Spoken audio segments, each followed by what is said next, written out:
5वां नंबर सतगुरु रामपाल जी परमेश्वर जी के द्वारा दी गई भक्ति को सफल करने का 5वां जो नियम है वो है माता मसाणी पूजना निषेध।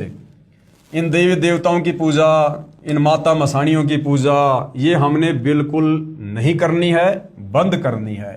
क्योंकि जब हमें एक परमात्मा मिल गया, उस परमात्मा की यथार्थ भक्ति मिल गई, जब हमें सीधा सीधा मोक्ष मार्ग मिल गया, तो फिर हमने अन्य देवी देवताओं की पूजा नहीं करनी है, अन्यथा हम पतिव्रता धर्म से नीचे माने जाएंगे।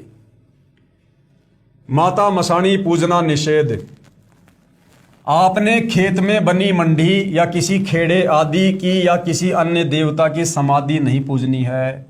समाधि चाहे किसी की भी हो बिल्कुल नहीं पूजनी है। अपने माता पिता की समाधि है उसको भी फुड़वा दो भाई, अगर आपने बनवा रखी है तो बिल्कुल नहीं पूजनी है। अन्य कोई उपासना यानी पूजा पाठ नहीं करनी है। यहां तक कि तीनों गुणों ब्रह्मा विष्णु शंकर की भी पूजा नहीं करनी है, केवल गुरु जी के बताए अनुसार ही करना है।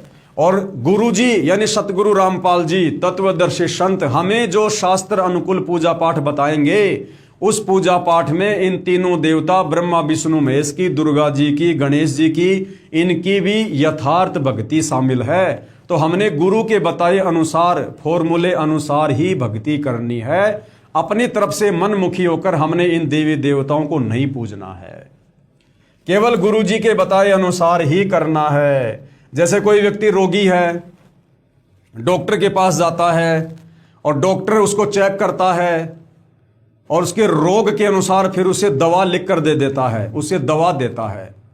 अब उस रोगी व्यक्ति ने यदि अपना रोग कटवाना है, स्वस्थ होना है, तो उस डॉक्टर के लिखे अनुसार, उस डॉक्टर के बताए अनुसार ही दवा खानी है।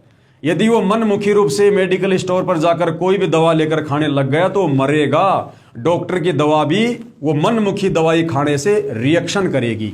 तो इसी प्रकार सतगुरु रामपाल जी आध्यात्मिक क्षेत्र में वैद्य हैं, डॉक्टर हैं, सर्वश्रेष्ठ सर्जन हैं और हमारे जन्म मरण के लक 84 योनियों के रोग को काटने के लिए उन्होंने हमें उपदेश दे दिया, साथ में शास्त्र अनुकूल भक्ति दे दी। भक्ति को उन्होंने शास्त्रों से प्रमाणित करके दिखा दिया। अब यदि हम उनके बताए अनुसार पूजा पाठ ना करके, दान धर्म यज्ञ हवन ना करके, अगर मनमुखी रूप से चलेंगे, देवी देवताओं की पूजा भी साथ में करेंगे, तो आप और हम उल्टा नुकसान उठाएंगे। गीता जी अध्याय नंबर 7 श्लोक नंबर 15 क्या कह रहा है? नये माम दुष्कृतिन मूढ़ा परपदन्ते नराधमा मायमा अपथ ज्ञाना आशुरम भावम आश्रित।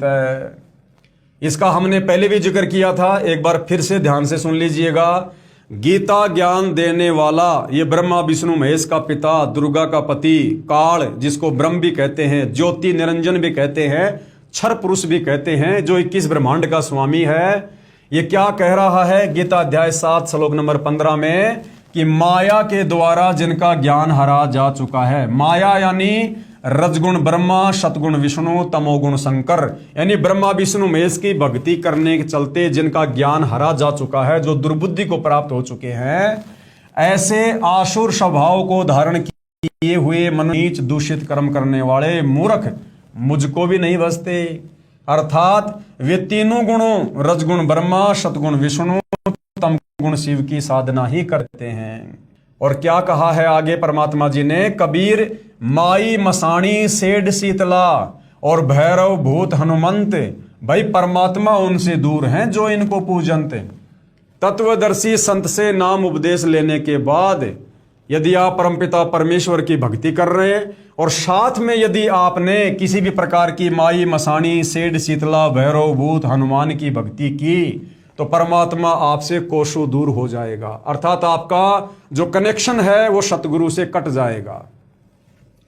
कबीर 100 वर्ष तो गुरु की पूजा और एक दिन आन उपासी, वो अपराधी आत्मा फिर पड़े काल की फांसी। यह अध्यात्म का नियम है।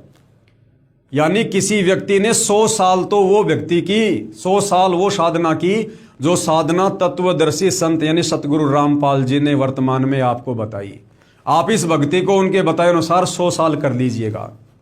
और एक दिन यदि आपने किसी कारणवश, किसी के कहने से, दबाव में आकर यदि आपने आन उपासना कर ली, देवी देवताओं की पूजा पाठ कर ली, उनका प्रसाद खा लिया, यानी किसी भी प्रकार से आपने देवी देवताओं में जरा सी भी आस्था कर ली, वो सतगुरु की जो 100 साल आपने उपासना की थी उसके ऊपर पानी फेर दिया जाएगा, पानी।